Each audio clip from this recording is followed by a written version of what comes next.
Bum bum bum bum bum bum bum bum bum bum bum bum.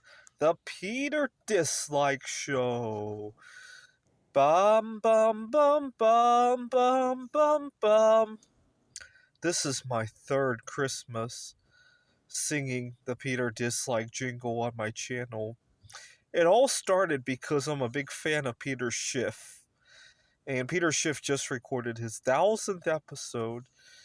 And when I started watching his show, I discovered that his opening jingle sounds a lot like he's saying the Peter Shit Show. And he talks so shitty about the economy, it sounded very fitting. And I decided to adopt his theme, but I called it the Peter Shit Show. And not long after that, I was getting a lot of dislikes. You gotta understand the demographics of my channel. I have a lot of viewers who are in the younger generation, even the 13 to 17-year-old group. Especially when I was doing a lot of art projects a few years ago, and a lot of parents are probably upset that I'm saying shit on the channel, and so I started getting a lot of dislikes, and I decided to. I was upset because I had been YouTubing for almost a decade at that point.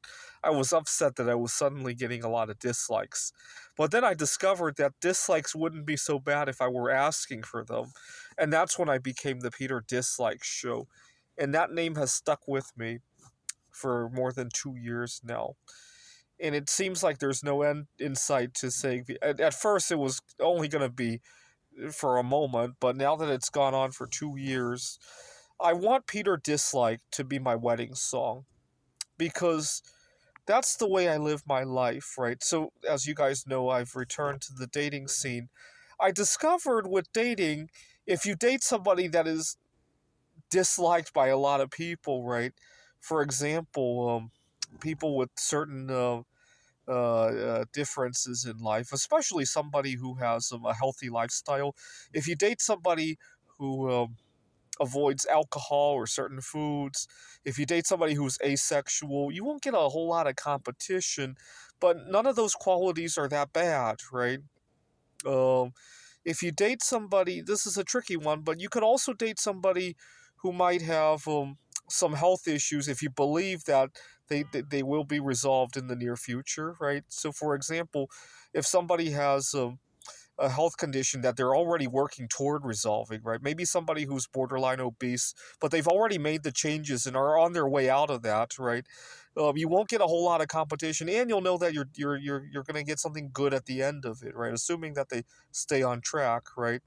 And so dislikes can be just like that, right? Just like if you invest in some investment that not too many people have jumped on board just yet, right?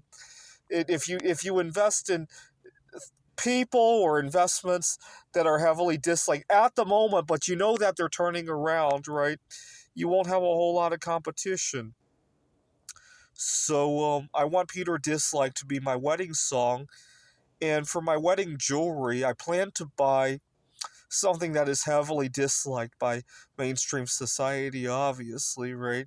Although if I'm supposed to spend 2 months of income on a heavily disliked metal, right? I could buy like tons and tons of it, right?